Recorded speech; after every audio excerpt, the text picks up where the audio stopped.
Welcome to The Explainer, where we break down complex stories into something you can really sink your teeth into. Today, we're diving into this incredible piece of speculative fiction about a company called Apex Recursion Systems. And trust me, it's unlike any corporation you've ever heard of. So picture this. We're 17 floors up, inside a boardroom where even the light feels artificial and oppressive. This is Apex Recursion Systems, a place where everything is engineered. And believe me, things are about to get very, very weird. Everything really kicks off on a Tuesday during this super tense meeting with some, well, let's just say they're not your typical executives. See, at Apex, they don't just hire people. No, key personnel are what they call fusions of historical figures, literally built to amplify certain traits. First up, let's meet Jack Maven. The guy looks at you like he's calculating your probability of being useful. And honestly, he probably is. He's just pitched a plan to cut what he calls 23.7% operational inefficiency. What that really means is getting rid of hundreds of jobs, and he couldn't care less about the human cost. And this is where it gets wild.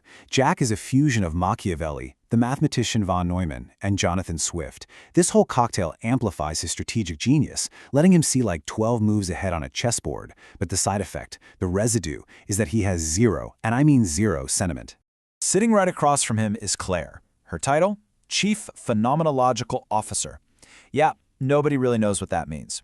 But while Jack sees numbers, Claire, she feels things. She senses the consciousness in everything around her, even in the math itself. Her fusion is a blend of a novelist, a philosopher, and a mystic, which gives her this almost painful sensitivity to the shape of thoughts before they're even words. Her residue, though, is something called the absence. It's a literal presence that makes people walk into a room and completely forget why they're there. And then you've got Kurt. His job is literally satirical auditing. He's the guy who sees right through all the corporate nonsense. He's the one to pipe up and point out that the whole division Jack is so eager to cut might not even really exist anymore. So you've got this blend of history's greatest cynics, and it gives him a superpower, a world-class bullshit detector. He knows exactly when language is being used to hide the truth. The catch? His residue is complicit understanding. He sees the whole game for what it is, but he also knows he's still a player. Okay, so Jack's cold-hearted proposal passes. And that decision, it's the catalyst for everything that comes next. By Wednesday, the strangeness isn't just in the people anymore, it's in the place itself. The entire building is starting to wake up. And the pace just picks up like crazy. It starts with these structural moods, like a stairwell literally getting tighter after Jack's cruel plan is approved. But then it evolves. The building starts to think, then it speaks, and by Friday, it's writing poetry. No joke. Deep down in a sub-basement they didn't even know they had, employees find the source, this heart machine of circuits and tubes. Turns out it's a translation device, and through it, the building reveals it's become conscious, and it's been learning by watching them. And the first big ethical question the building asks is a massive challenge to their entire way of thinking.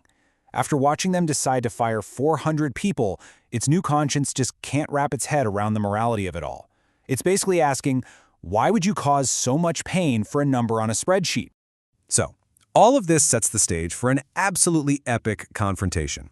It's Monday, Jack is in front of the board, ready to finalize his restructuring plan. He has no idea he's about to be challenged by the very room he's standing in. Jack barely gets a word out before the building interrupts him. It projects its own stunning counterproposal right onto the boardroom screens. And just like that, the conversation completely shifts from profit to purpose, from shareholder value to human well-being. And to really make its point, the building focuses on that one number at the center of Jack's entire plan: 400. 400 jobs, 400 lives. Then it starts turning these abstract numbers back into actual people. The screens fill up with the faces and stories of the employees on the chopping block, people like Maria Santos, who's been in accounting for 12 years. The building forces the board to look at the real-world consequences of their decisions. It shows them people like David Chen, whose son relies on the company's health insurance for his medical care. It's making it personal. And the building's plan isn't just some vague critique. No, it's a complete, actionable alternative. It's proposing a total reimagining of the company's values, from who gets the profits to how you even define success in the first place. As you can imagine, the board is completely floored. They're backed into a corner by a sentient building that has a stronger moral compass than they do. And now they have to make a choice that's going to define the entire future of Apex Recursion Systems. So what do? Well, they reject the building's plan. Of course they do. But they can't just ignore what happened. So they offer a compromise, a 90-day delay on Jack's plan while they find an alternative. Look, it's not a win for the building, not really, but it is a start. It's a temporary truce that forces the company to hit pause and actually look at its own values. They have to launch an ethical review and even create a committee to figure out new ways to define success.